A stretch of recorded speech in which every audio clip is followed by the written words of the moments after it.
बिस्मिल्लाहिर्रहमानिर्रहीम। अस्सलामुअलैकुम my dear students. My name is Zaigham Abbas और आप देख रहे हैं हमारा YouTube channel Zaigham Abbas official.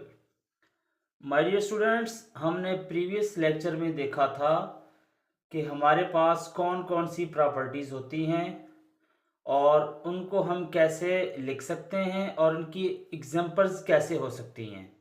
तो हमने एग्जांपल्स के साथ उनको देखा था। आज हम देखते हैं properties of equalities of real numbers, यानी properties of equalities of real numbers क्या होते हैं। उसमें हमारे पास डिफरेंट डेफिनेशंस हैं। जैसे कि हमारे पास फर्स्ट डेफिनेशन है रिफ्लेक्सिव। रिफ्लेक्सिव में ये होता है कि for all a belongs to real number A is equal to a, यानी अगर हमारे पास ए एक नंबर हो तो वो हमेशा रियल नंबर से बिलोंग करेगा। फॉर एग्जांपल, अगर मेरे पास ए की वैल्यू 7 है तो राइट हैंड साइड पे भी ए की वैल्यू 7 ही रहेगी, यानी लेफ्ट हैंड साइड पे 7 है तो राइट हैंड साइड पे भी 7 रहेगी। सो इसका क्या मतलब हुआ कि ये क्या कहलाती है, रिफ्लेक्सिव प्रॉपर्टी कहलाती है। सेकंड है हमारे पास सिमेट्रिक। सिमेट्रिक प्रॉपर्टी क्या होती है कि for all A b belongs to real number A is equal to b which implies that b is equal to a, यानी अगर ए की वैल्यू बी के बराबर होगी तो बी की वैल्यू ए के बराबर होगी। जैसे कि हम एग्जांपल देखते हैं, अगर ए की वैल्यू मेरे पास 1 है और बी की वैल्यू मेरे पास 2 है तो इसका मतलब ये हुआ कि 1 2 के इक्वल है और इम्प्लाइज दैट 2 किसकी इक्वल हो जाएगा, 1 की इक्वल हो जाएगा। थर्ड वन है हमारे पास transitive. For all A B C belongs to real number. अब इसमें हमारे पास 3 एलिमेंट्स होते हैं ए बी एंड सी। अगर ए हमारे पास बी के इक्वल है एंड ये हमारे पास एंड का साइन है और बी हमारे पास सी के इक्वल है तो विच इम्प्लाइज दैट ए की वैल्यू हमारे पास किसके बराबर होगी, सी के बराबर होगी। जैसे कि अगर हम एग्जांपल में देखें, एग्जांपल में हमारे पास ए की वैल्यू 1 के बराबर है, बी की वैल्यू 2 की इक्वल है तो 1 किसकी इक्वल हो गया, 2 की इक्वल हो गया एंड बी की वैल्यू हमने 2 ली थी और सी की वैल्यू हम क्या ले लेते हैं, 3 ले लेते हैं तो हमारे पास 2 की वैल्यू किसकी इक्वल आ जाएगी, 3 की इक्वल आ जाएगी। तो इसका क्या मतलब हुआ कि इम्प्लाइज दैट 1 की वैल्यू अगर 2 की इक्वल है, 2 की वैल्यू 3 की इक्वल है तो 1 की वैल्यू किसकी इक्वल हो जाएगी, 3 की इक्वल हो जाएगी। फोर्थ वन है हमारे पास एडिटिव। एडिटिव क्या होता है कि for all A B C belongs to real number. इसमें भी हमारे पास 3 एलिमेंट्स होते हैं। ए बी की इक्वल होगा, इम्प्लाइज दैट हम दोनों तरफ से सी को ऐड कर देंगे, लेफ्ट हैंड साइड पे भी सी को ऐड कर देंगे, राइट हैंड साइड पे भी सी को ऐड कर देंगे, तब भी इन दोनों की वैल्यूज आपस में इक्वल होंगी। क्योंकि अगर सी को सी से कैंसिल करवा दें तो फिर से वही हमारे पास वैल्यू आ जाती है। अगर ए की वैल्यू हमारे पास 1 है, बी की वैल्यू हमारे पास 2 है तो हम इसको लिख सकते हैं और सी की वैल्यू हमारे पास 3 है तो हमारे पास क्या बनेगा, ए प्लस सी यानी 1 plus 3 is equal to 2 plus 3, यानी जो वैल्यू ए प्लस सी की होगी वही वैल्यू बी प्लस सी की होगी। इसमें अगर आप डिजिट्स की सूरत में देखें तो हो सकता है इनका आंसर डिफरेंट आ रहा हो, लेकिन मैंने अपनी तरफ से एग्जांपल लेके आपको जस्ट समझाने की कोशिश की है कि ए प्लस सी की वैल्यू हमेशा बी प्लस सी की वैल्यू के इक्वल आएगी। उसके बाद है हमारे पास मल्टीप्लिकेटिव प्रॉपर्टी।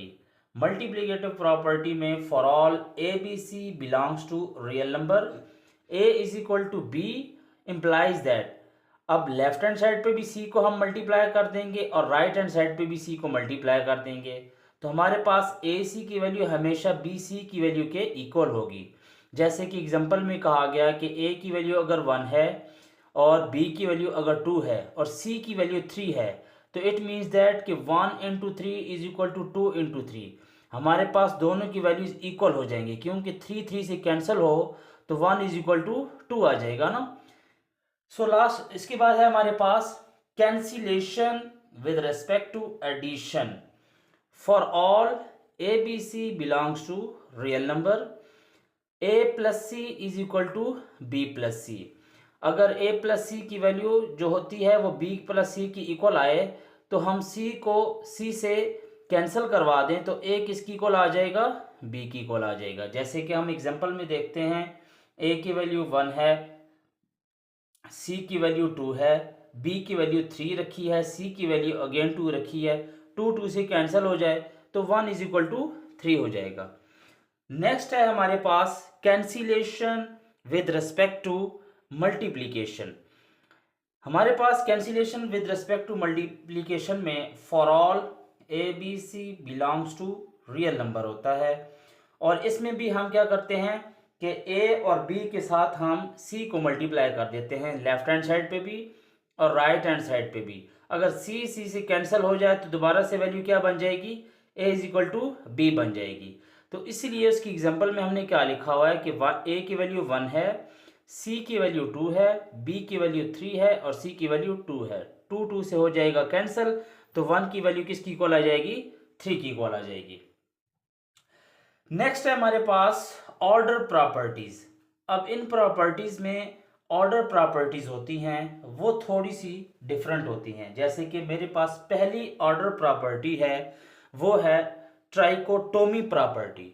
ट्राइकोटोमी प्रॉपर्टी में क्या होता है कि हमारे पास for all A b belongs to real number होता है और a is equal to b हो जाएगा।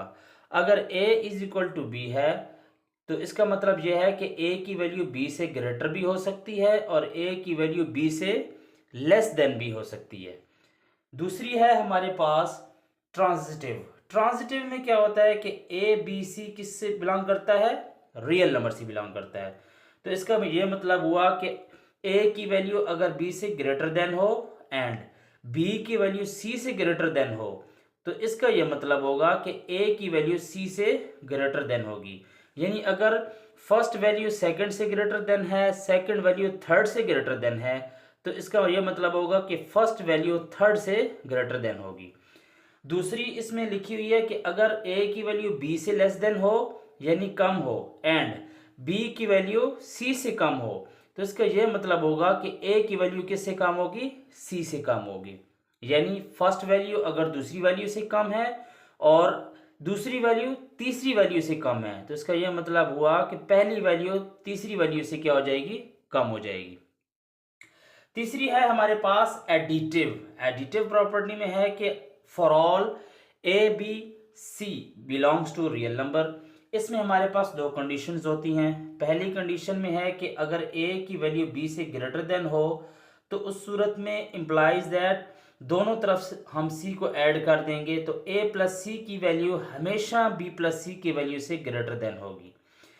इसी तरह सेकंड कंडीशन में है कि अगर ए की वैल्यू बी से लेस देन हो तो इम्प्लाइज दैट दोनों तरफ से हम सी को ऐड कर देंगे तो ए प्लस सी less than B plus C, यानी ए प्लस सी की हमेशा वैल्यू बी प्लस सी की वैल्यू से कम होगी। सो नेक्स्ट वन है हमारे पास मल्टीप्लीकेटिव प्रॉपर्टीज। मल्टीप्लीकेटिव प्रॉपर्टीज में हमारे पास बहुत सारी कंडीशंस आती हैं। उन कंडीशंस में अगर हम देखें पहली कंडीशन तो for all A B C belongs to real number, a अगर बी से लेस देन हो तो implies that A C less than B C, यानी दोनों तरफ से हमने सी को मल्टीप्लाई कर दिया तो ए सी की वैल्यू हमेशा बी सी की वैल्यू से लेस देन होगी। आगे उसने ये कंडीशन लगाई है कि if C greater than zero, यानी सी की वैल्यू हमेशा जीरो से ग्रेटर देन होगी। सेकंड कंडीशन में वो कहता है कि ए की वैल्यू बी से ग्रेटर देन है, इम्प्लाइज दैट दोनों तरफ से हम सी को मल्टीप्लाई कर देंगे तो A C greater than B C, यानी ए सी की हमेशा वैल्यू बी सी की वैल्यू से क्या होगी, ग्रेटर देन होगी। और कंडीशन हमारे पास क्या है कि सी की वैल्यू हमेशा जीरो से ग्रेटर होनी चाहिए, जीरो से कम नहीं होनी चाहिए।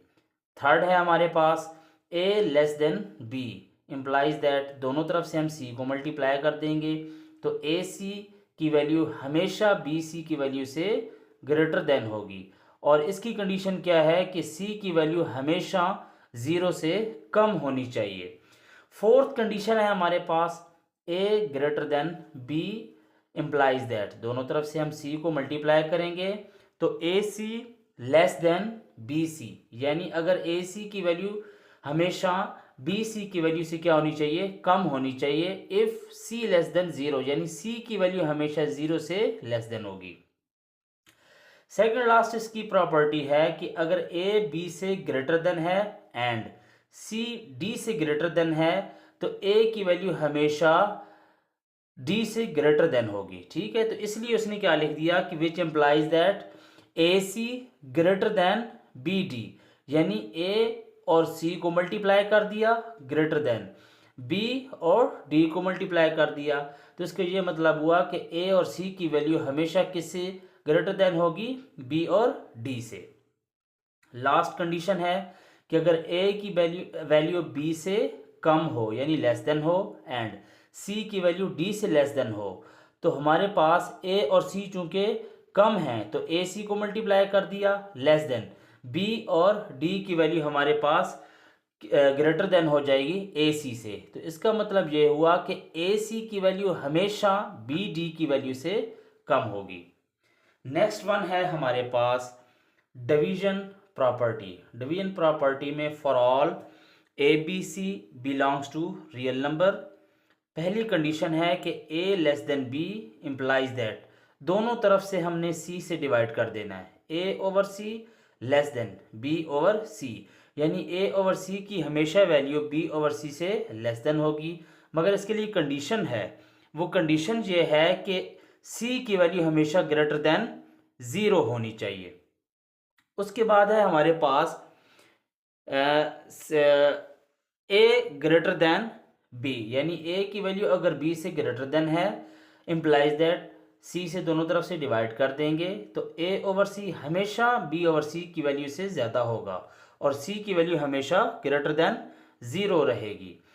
तीसरी है हमारे पास ए लेस देन बी, यानी इम्प्लाइज दैट दोनों तरफ से सी से हम क्या कर देंगे, डिवाइड कर देंगे तो ए ओवर सी की वैल्यू हमेशा ग्रेटर देन हो जाएगी बी ओवर सी की वैल्यू से, क्योंकि यहाँ पर जो कंडीशन है वो ये है कि सी की वैल्यू लेस देन 0 है, तो इसलिए हमारे पास ये जो लेस देन का साइन है वो चेंज हो जाएगा ग्रेटर देन के साइन के साथ। इसी तरह से अगर ए की वैल्यू बी से ग्रेटर देन हो, दोनों तरफ से हम सी से मल्टीप्लाई कर देंगे तो ए ओवर सी लेस देन हो जाएगा बी ओवर सी से। उसकी वजह यह है कि सी की जो वैल्यू है वो 0 से लेस देन है।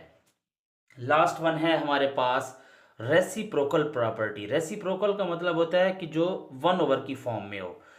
सो for all A b belongs to real number, a अगर बी से लेस देन है तो हम दोनों का रेसिप्रोकल ले लेते हैं, 1 ओवर ए ग्रेटर देन 1 ओवर बी, यानी जैसे ही हम रेसिप्रोकल लेंगे तो लेस देन का साइन चेंज होके ग्रेटर देन में चेंज हो जाएगा, तो 1 ओवर ए की वैल्यू ग्रेटर देन हो जाएगी 1 ओवर बी के साथ। लास्ट वन है हमारे पास कि ए ग्रेटर देन बी, इसमें अगर हम रेसिप्रोकल ले लेते हैं तो ग्रेटर देन का साइन चेंज हो जाता है लेस देन के साइन में, तो इसका मतलब ये हुआ कि 1 ओवर ए हमेशा लेस देन होगा 1 ओवर बी के साथ। सो डियर स्टूडेंट्स, हमने आज प्रॉपर्टीज़ को डिस्कस किया और इन प्रॉपर्टीज़ को हमने एग्जांपल्स के साथ देखा। सो आज का लेक्चर हमारा एंड हुआ। इंशाल्लाह नेक्स्ट लेक्चर में हम आपको एक नई चीज़ पढ़ाएंगे। तब तक के लिए इजाज़त, अल्लाह हाफिज़।